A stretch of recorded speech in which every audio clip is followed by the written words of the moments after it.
السلام علیکم ورحمۃ اللہ وبرکاتہ۔ یزید کافر ہے یا مسلمان؟ یزید کو رحمۃ اللہ علیہ کہہ سکتے ہیں یا لعنت اللہ علیہ کہیں گے؟ یزید جنت میں جائے گا یا جہنم میں جائے گا؟ قسطنطنیہ والی حدیث کیا یزید کی مغفرت کی دلیل بن سکتی ہے یا نہیں بن سکتی؟ علماء اہل سنت کا یزید کے بارے میں متفقہ موقف کیا ہے؟ آئیے آپ کو علماء اہل سنت کا متفقہ موقف یزید کے بارے میں سناتے ہیں۔ یزید پلید علیہ ما یستحقہ من العزیز المجید قطعاً یقیناً باجماع اہل سنت فاسق و فاجر و جری علی الکبائر تھا۔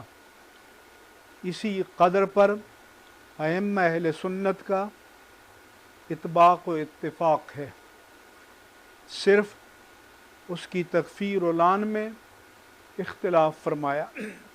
واقعہ کربلا میں یزید نے حضرت حسین کو شہید کروایا تھا۔ میرا بھائی بات یہ ہے کہ اقتدار تو یزید کا تھا نا، حکومت اسی کی تھی، تو اس لیے اس کی ذمہ داری سے وہ بری تو نہیں ہو سکتا۔ واقعہ کربلا سے بھی بعض اعتبارات سے زیادہ بھیانک اور زیادہ گھناؤنا واقعہ بنو امیہ کی تاریخ ہے، جس کو لوگ جانتے ہی نہیں۔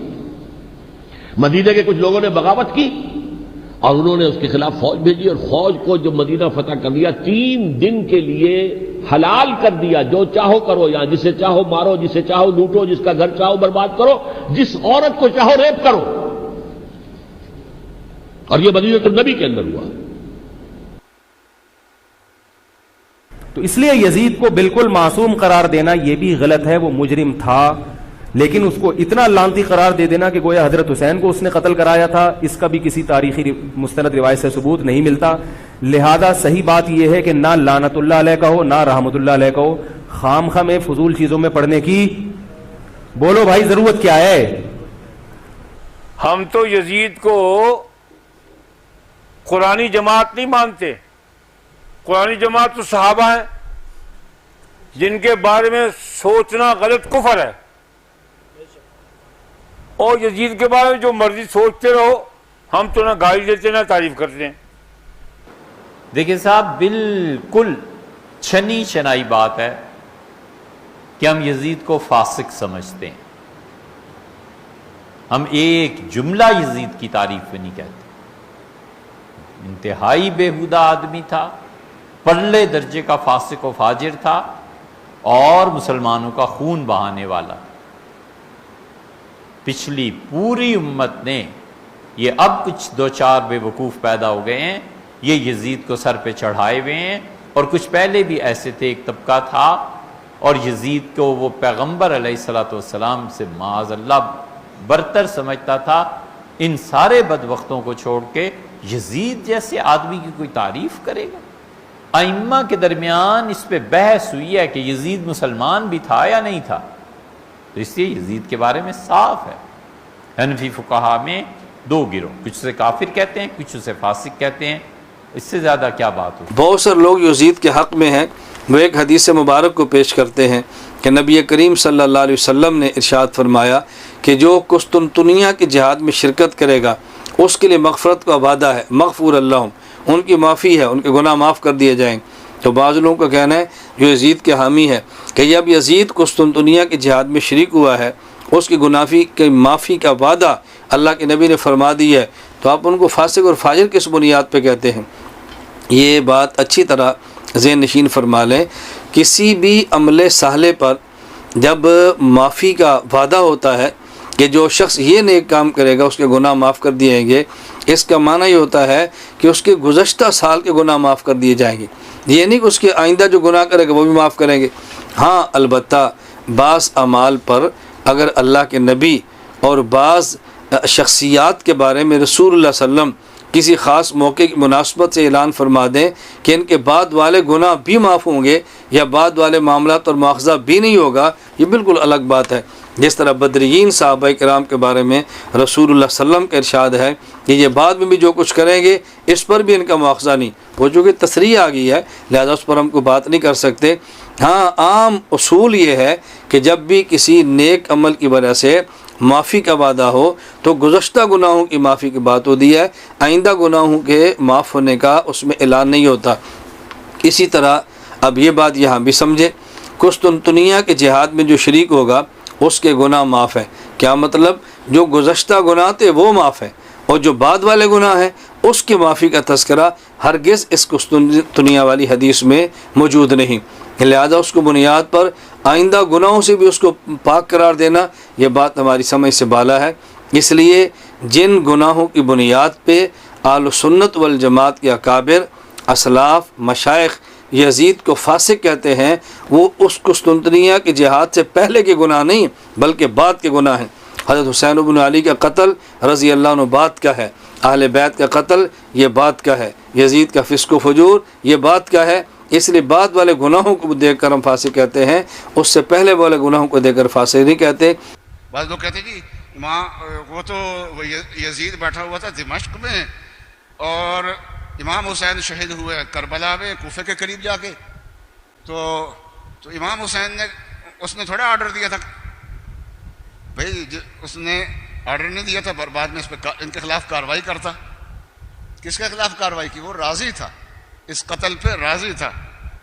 جب کوئی آدمی، حدیث میں آتا ہے کوئی آدمی گناہ کرے اور دوسرا آدمی اس گناہ میں موجود نہ ہو لیکن دور سے بیٹھا اس گناہ پہ راضی ہو تو وہ ایسا ہے جیسے گناہ میں شریک ہے۔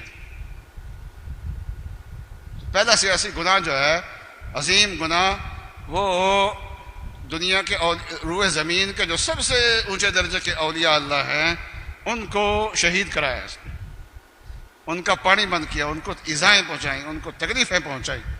دوسرا کام انہوں نے کیا کہ مدینہ پہ چڑھائی کی یزید نے فوج بھیج کے، کیونکہ اہل مدینہ نے یزید کی حکومت تسلیم کرنے سے انکار کر دیا تھا۔ تو 3 سال کی حکومت کے بعد اس نے مدینے پہ اپنا لشکر بھیجا اور بے تحاشا قتل کیا ان لوگوں نے، اور مدینہ کی بے ادبی کی، اور مدینہ کی اینٹ سے اینٹ بجائی۔ پھر جناب تیسرا اس کا سیاسی گناہ وہ یہ ہے کہ اسی لشکر کو اس نے مکے بھیجا، اس لیے کہ مکے والے بھی اس کی حاکمیت کو تسلیم نہیں کرتے تھے، اور عبداللہ ابن زبیر تھے وہاں پہ حاکم، تو وہاں عبداللہ ابن زبیر کی حکومت ختم کی جائے، تو مکے کا محاصرہ کیا اور مکے پہ پتھر پھینکے، منجنیق توپے لگا کے، اور بیت اللہ شریف کی دیواریں ہل گئی، اور بیت اللہ شریف کا جو غلاف تھا وہ جل گیا، اور اس طریقے سے مکے کی اور بیت اللہ شریف کی بے ادبی چل رہی تھی، ادھر ادھر بے ادبی ہو رہی تھی، ادھر دمشق میں یزید فوت ہوا ہے اس حالت کے اندر۔ یزید کا کوئی صحابیت نہیں ہے، یزید تابعی بھی نہیں ہے۔ دیکھیں صحابی کے لیے صحبت ہونا ضروری ہے، نبی کو دیکھ لیا صحابی نے، کوئی عمل نہیں کر سکا، فوت ہو گیا، جنت واجب ہے، یقینی ہے اس پر، بخشا ہوا ہے صحابی۔ لیکن تابعی کے لیے صحبت نہیں ہے شرط، تابعی کے لیے کیا ہے؟ اتباع، صحبت کے ساتھ اتباع۔ حضور نے صحابی کے لیے لفظ صحابی کہا، تابعی کے لیے تابعی کا لفظ، تابعی ہر دیکھنے والا صحابی کو تابعی نہیں ہوتا، ورنہ مروان بھی تابعی ہے، پھر عبد الملک بھی تابعی ہے، سلیمان بھی تابعی ہے، ابن زیاد بھی تابعی بن گیا، کیونکہ صحابہ کا تو دیکھا ابن زیاد نے، شمر نے بھی دیکھا ابن زیاد صحابہ کو، انس بن مالک کو دیکھا۔ صحابی کو دیکھنے والا تابعی نہیں ہوتا بلکہ صحابی کی اتباع کرنے والا تابعی ہوتا ہے۔ یزید تابعی نہیں ہے، یزید صحابی نہیں ہے، یزید متقی بھی نہیں ہے، بعد میں پرہیزگار بھی نہیں ہے۔ فتاوی ابن تیمیہ کے اندر لکھا ہے، عربوں کے مفتی ابن تیمیہ جن کو عرب لوگ تقلید کرتے ہیں، وہ فتاوی ابن تیمیہ کے اندر ہے، جب آپ کے بیٹے صالح بن احمد بن حنبل کہنے لگے ابا جان کیا یزید کی کوئی تعریف کر سکتا ہے؟ تو آپ نے فرمایا وَهَلْ يُحِبُّ يَزِيدَ أَحَدٌ يُؤْمِنُ بِاللَّهِ وَالْيَوْمِ الْآخِرِ، کا کوئی یزید کی تعریف کر سکتا ہے جو آخرت پہ ایمان رکھتا ہو؟ یہ کیسے ہو سکتا ہے جس کو مرنے کے بعد رسول اللہ کے سامنے کھڑے ہونے کا یقین ہے، اور وہ یزید کی تعریف کر کے نواسہ رسول کو نعوذ باللہ اپنے دل میں محبت کم کرتا ہے؟ تو اس لیے یاد رکھیے، اہل سنت والجماعت علماء دیوبند کا اس پر مسلم رائے یہی ہے کہ یزید فاسق تھا اور اس کی تعریف نہیں کرنی چاہیے۔ اس نے جو گناہ کیا ہے وہ گناہ کوئی چھوٹا نہیں ہے، وہ کوئی چھوٹا گناہ نہیں ہے۔ تو اس لیے ہمارے جو تعریف کرتے ہیں یزید کے مقابلے پہ حضرت حسین رضی اللہ تعالیٰ عنہ کو لا کر پھر یزید کو امیر کہہ دیتے ہیں یا رحمت اللہ علیہ کہہ دیتے ہیں یا یزید کی تعریف کر دیتے ہیں، کل قیامت میں رسول اللہ صلی اللہ علیہ وسلم کے سامنے یہ لوگ شرمندہ ہوں گے، اس لیے کہ جس نے حمایت کا اظہار کیا قتل حسین پر وہ بھی جہنم کا ایندھن بنے گا۔ یزید جو ہے وہ بدبخت تھا، شقی القلب تھا، فاسق فاجر تھا، یہ سب علماء کا اتفاق ہے۔ اس لیے یزید کو پلید کہتے ہیں، یزید پلید لکھا جاتا ہے، اس کو رحمت اللہ علیہ نہیں کہا جا سکتا کیونکہ اس نے بہت بڑا جو ہے یہ گھنونا کھیل کھیلا، امام حسین جیسی پاکیزہ شخصیات پر یہ ظلم ڈھایا، لہذا وہ مسلمان تو تھا لیکن اس کا عمل جو ہے وہ مسلمانوں والا نہیں بلکہ بدترین انسانوں کافروں والا اس کا عمل تھا۔ تو یہ تھا علماء اہل سنت کا یزید کے بارے میں متفقہ موقف۔